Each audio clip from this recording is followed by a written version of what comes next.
A group of angry men brought a woman to the temple one day and stood her in the center of the court where everyone could see her. She had been immoral, and they said to Jesus, "Now Moses in the law commanded us that such should be stoned.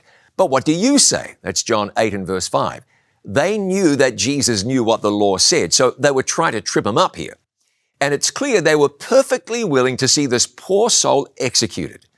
Too many people are like that today. If someone in that group had actually cared about the woman, they'd have shown support, pity.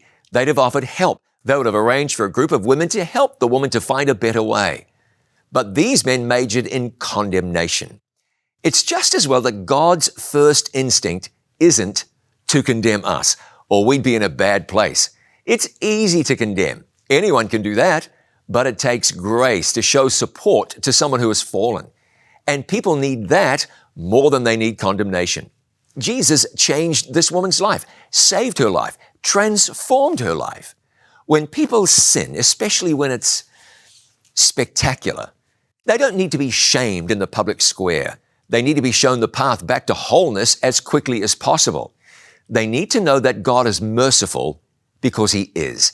Of course, sin has consequences, but if we can learn to love people even when they fall, to pick people up when they're down, we'll see more people coming to faith in Jesus, and the church will get a reputation for being a place where people care more about people than they care about condemnation.